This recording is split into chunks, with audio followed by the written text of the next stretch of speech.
여러분, 살다 보면 가끔 그런 느낌 들지 않나요? 뭔가 아주 중요하고 소중한 걸 잃어버린 것 같다는 텅 빈 느낌 말이에요. 진짜 내 모습? 마음의 평화, 아니면 타고난 재능이나 인생의 방향성 같은 거요. 사실 이건 우리 모두가 겪는 아주 보편적인 경험이죠. 그래서 오늘은 주어진 흥미로운 자료를 바탕으로 우리가 흔히 느끼는 이 상실이라는 감정 뒤에 도대체 어떤 거대한 의식의 여정이 숨어 있는지 그 구조를 아주 깊이 있게 한번 파헤쳐 보려고 합니다. 자, 본격적인 이야기에 앞서 스스로에게 한번 물어보시죠.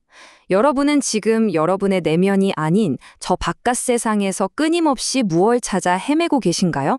더 많은 돈? 더 높은 지위? 아니면 누군가의 인정인가요? 우리는 속이 허하고 결핍을 느낄 때 반사적으로 밖을 두리번거립니다. 그런데 오늘 다룰 자료는 우리의 이런 아주 당연한 본능에 꽤 묵직한 질문을 던지고 있어요. 본격적으로 들어가 볼까요? 이 자료 전체를 관통하는 핵심 문장부터 보시죠. 진리는 잃어버린 것이 아니라 잃어버렸다고 믿는 의식을 통과한 뒤에야 발견된다. 와, 뭔가 확 와닿지 않나요?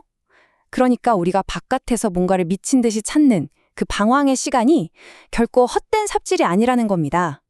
오히려 아주 적극적이고 필수적인 과정이라는 거죠.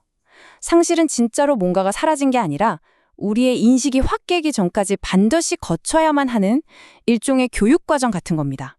오늘 우리가 함께 짚어볼 로드맵입니다. 1장, 상실의 환상을 시작으로 4가지 이야기 속에 숨겨진 하나의 진실, 방황의 5단계, 그리고 이걸 현대적인 의식운영 체제로 어떻게 변환할 수 있는지까지 쭉 훑어볼 거고요. 마지막으로는 진정한 치유가 대체 뭔지 새롭게 정의하면서 마무리해보겠습니다. 그럼 첫 번째, 상실의 환상입니다. 우리는 왜 마음이 텅 빈 것 같을 때 그렇게 본능적으로 밖을 뒤지는 걸까요? 그 이유부터 짚고 넘어갑시다. 보통 우리는 내면의 평화나 진실을 잃어버렸다고 느끼면 바로 외부를 수색하기 시작하죠. 대단한 스승을 찾아다니고 완벽한 교리나 끝내주는 성공 비법을 갈구합니다. 책도 엄청나게 읽고 되고 때로는 점을 보러 가거나 신비로운 영적 체험을 쫓아다니기도 하잖아요. 그런데 원문에서 흥미롭게 짚어내는 건 이겁니다. 우리가 마침내 발견하게 될 그 정답은 사실 너무나도 평범하고 가까운 것에 있다는 거예요. 매일 반복되는 내 감정, 오래된 상처, 어릴 적 기억, 아주 사소한 일상 습관, 그리고 우리가 애써 덮어두려 했던 나 자신의 목소리 안에 말이죠. 우리는 엉뚱한 바깥만 뒤지느라 정작 가장 중요한 우리 마음속 진짜 공간은 깡그리 놓치고 있었던 겁니다. 이어서 두 번째 파트, 4가지 이야기와 하나의 진실입니다. 문화적 배경이 완전히 다른 4가지의 유명한 이야기들이 놀랍게도 어떻게 똑같은 심리적, 영적 청사진을 공유하고 있는지 한번 볼까요? 자, 여기서 정말 흥미로운 포인트가 등장하는데요. 각기 다른 시대, 다른 문화권의 이야기들이 소름 돋을 정도로 똑같은 구조를 가지고 있습니다. 에드거 앨런 포의 소설 도둑맞은 편지 기억하시죠? 다들 비밀스럽고 복잡한 곳만 뒤지는데 명탐정 뒤팽은 가장 눈에 띄는 곳에서 편지를 찾아냅니다. 메테를 링크의 파랑새는 어떤가요? 아이들이 온갖 신비한 세계를 싹 다 헤집고 다니지만 행복의 상징인 파랑새는 결국 자기 집 새장에 있었잖아요. 성경에 나오는 탕자 이야기도 마찬가지죠. 아들이 집 나가서 바깥 세상에서 그야말로 밑바닥까지 구르고 나서야 비로소 집이 진짜 소중한 곳이었구나 깨닫고 돌아옵니다. 마지막으로 불교의 법화경을 보면 자기 옷 속에 엄청난 보배 구슬이 꿰매어져 있는 줄도 모르고 평생 가난하게 떠도는 사람의 비유가 나와요. 편지, 파랑새, 집, 보배구슬, 겉모습만 다를 뿐 이 모든 건 우리가 처음부터 이미 가지고 있었지만 정작 우리 스스로는 전혀 눈치채지 못했던 숨겨진 잠재력과 진실을 상징하고 있는 겁니다. 그럼 세 번째, 방황의 5단계로 넘어가 볼까요? 앞서 본 이야기들에서 우리가 절대 놓치지 말아야 할 공통점이 하나 있습니다. 바로 방황 그 자체는 절대 실수가 아니라는 점입니다. 오히려 우리의 인식이 진화하고 한 단계 성장하기 위해 반드시 거쳐야만 하는 필수 교육 과정이라는 거죠. 이 이야기들이 어떻게 딱 맞아떨어지는지 순서대로 한번 볼까요? 첫째, 아주 소중한 무언가를 잃어버린 것 같은 착각에 빠집니다. 둘째, 그래서 미친 듯이 외부에서 그걸 찾기 시작하죠. 셋째, 당연히 그 과정에서 온갖 방황과 고통이 뒤따릅니다. 넷째, 결국 내가 그토록 찾던 건 처음부터 내 바로 옆에 있었다는 걸 깨닫게 되죠. 그리고 대망의 5번째 단계. 여기가 진짜 핵심인데요. 기나긴 여행을 마치고 돌아와서 발견한 그것은 여행을 떠나기 전에 무심코 가지고 있던 것과는 차원이 완전히 다릅니다. 생각해보세요. 떠나기 전에 주인공들은 집에 있는 파랑새가 파랑새인 줄 몰랐어요. 방황은 파랑새를 찾기 위해 떠난 게 아니라 집에 있는 파랑새를 드디어 알아볼 수 있는 의식을 갖추기 위한 거대한 빌드업이었던 겁니다. 여기서 이 자료에 가장 묵직한 총찰이 나옵니다. 당신은 그것을 잃어버린 게 아닙니다. 단지 그것을 볼 수 있는 눈을 잃어버렸던 것뿐입니다.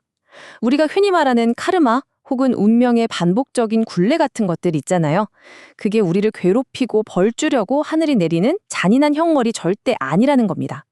원문은 이걸 정보의 누적이라고 아주 쿨하게 해석해요. 우리가 겪는 그 지긋지긋한 고통들은 사실 우리가 아직 보지 못하고 있는 진실을 마침내 제대로 보게 만들려고 시스템이 끊임없이 제공해주는 훌륭한 맞춤형 교육 데이터였던 셈이죠. 자, 이제 오래된 고전 문학이나 상징에서 훌쩍 빠져나와서 아주 모던하고 흥미로운 분석 틀로 넘어가 보겠습니다. 4번째 파트, 바로 의식 운영 체제입니다. 이 자료가 진짜 기발한 게 뭐냐면요. 깊고 복잡한 인간의 마음을 RPG 게임식 의식 운영 체제, 즉 OS라는 구체적인 개념으로 확 바꿔버린다는 거예요. 좀 뜬구름 잡는 것 같은 영적인 상징들을 인간 의식 내부에서 돌아가는 기능적인 레이어와 알고리즘으로 딱딱 치환해서 설명합니다. 이렇게 보니까 카르마라든가 상위자와 같은 신비주의적인 개념들이 마치 우리 스마트폰에 깔려있는 소프트웨어처럼 엄청 구조적이고 실용적으로 다가오더라도요. 정말 매력적인 접근법이죠. 아까 봤던 이야기들이 이 현대적인 OS 시스템에 어떻게 매핑되는지 한번 싹 정리해볼까요? 도둑맞은 편지는 우리 무의식 깊은 곳에 저장된 핵심 데이터, 즉 메모리 레이어입니다. 파랑새는 우리 안에 이미 디폴트로 세팅되어 있는 행복 알고리즘, 라이프 밸류 레이어고요. 탕자가 밖에서 온갖 고생을 하고 다시 집으로 돌아오는 건 내러티브 루프 메커니즘이죠. 그리고 법화경의 보배구슬은 아직 우리가 한 번도 클릭해서 열어보지 않은 잠재력 데이터베이스라고 볼 수 있습니다. 근데 여기서 중요한 포인트. 이 시스템은 게임 속 자동사냥처럼 알아서 팽팽 돌아가지 않아요. 철저하게 유저, 그러니까 우리 자신이 내 삶에서 일어나는 이벤트들을 어떻게 해석하고 플레이하는지에 따라 성능이 확 달라진다는 겁니다. 드디어 마지막 챕터입니다. 진정한 치유의 의미. 여기서 우리는 흔히 말하는 힐링이라는 단어를 완전히 새로 고침할 겁니다. 치유는 그냥 안 좋은 감정을 싹 지워버리거나 마취시키는 게 아니에요. 치유의 진짜 의미를 이보다 더 명쾌하게 보여줄 수 있을까요? 아직 치유되지 않은 상태에서는 내 안의 편지, 즉 트라우마나 상처를 무서워서 아예 열어보지도 않습니다. 이 읽지 않은 편지들은 억눌린 기억이나 수치심이 되어서 내 삶을 막 뒤흔드는 거대한 권력으로 군림해버려요. 계속해서 똑같은 두려움과 실수 패턴을 만들어내죠. 하지만 치유된 상태는 다릅니다. 내가 왜 특정 사람의 말 한마디에 확 무너지는지, 왜 늘 비슷한 패턴으로 엇나가는지 용기 내어 직면하고 드디어 그 편지를 읽어내는 겁니다. 놀랍게도 그 상처투성이 편지는 우리가 읽어내는 그 순간 나를 지배하는 권력에서 한낱 정보로 스르륵 변해버려요. 단순한 정보가 된 상처는 더 이상 나를 쥐고 흔들지 못합니다. 오히려 그 속에서 진짜 자유를 얻고 흩어졌던 내 모습을 온전히 통합하게 되는 거죠. 그래서 자료에서는 귀환의 윤리를 굉장히 강조합니다. 원래 있던 곳, 집으로 다시 돌아가는 게 절대 과거로 퇴행하거나 뒷걸음질 치는 게 아니거든요. 바깥 세상에서 산전수전 다 겪고 다시 내 안의 중심으로 돌아왔을 때 내가 주고 있는 나침반은 예전과는 완전히 다른 의미를 가집니다. 그냥 물리적인 집이 아니라 내면의 평화를 다지는 굳건한 성소가 되고 그저 평범했던 내 몸과 일상은 매일매일 내공을 쌓는 수련장이 되는 거예요. 이제 여러분은 내 삶에서 벌어지는 일들에 휘둘리는 희생자나 수동적인 관람객이 아닙니다. 내 삶의 모든 데이터를 주도적으로 해석해내는 강력한 해석자로 거듭나는 거죠. 자, 이제 스스로에게 아주 직설적인 질문들을 던져볼 타이밍입니다. 혹시 지금 삶에서 뭔가를 크게 잃어버렸다고 느끼며 웅크리고 계신가요? 가만히 생각해 보세요. 나는 정말로 그걸 잃어버린 걸까요? 아니면 단지 그걸 알아볼 수 있는 나의 시야, 나의 그 눈을 잠시 잃어버린 건 아닐까요?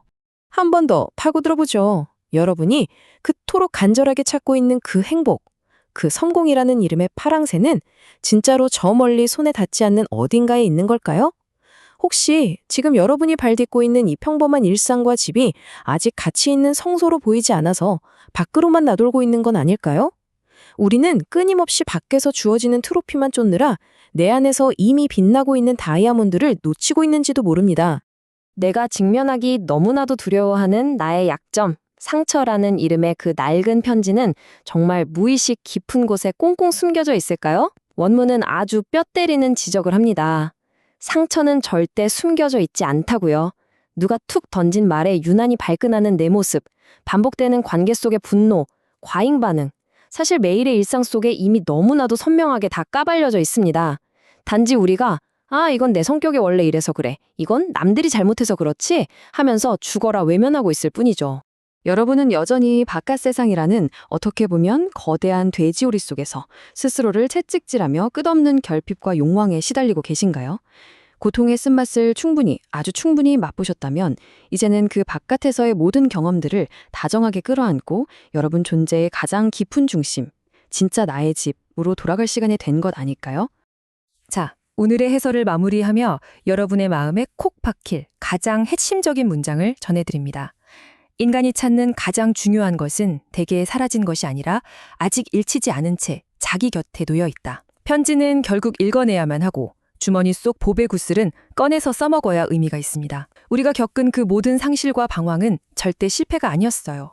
잃어버렸던 눈을 되찾고 진짜 나를 만나기 위해 반드시 거쳐야 했던 위대한 연금술이자 훈련의 과정이었습니다. 오늘 이 시간이 여러분 곁에 조용히 놓여있는 그 먼지 쌓인 편지 봉투를 스스로 스르륵 열어볼 수 있는 작은 용기가 되었기를 진심으로 바랍니다. 과연 여러분의 편지에는 어떤 엄청난 진실이 적혀 있을까요? 오늘 준비한 해설은 여기까지입니다. 끝까지 함께해 주셔서 정말 감사합니다.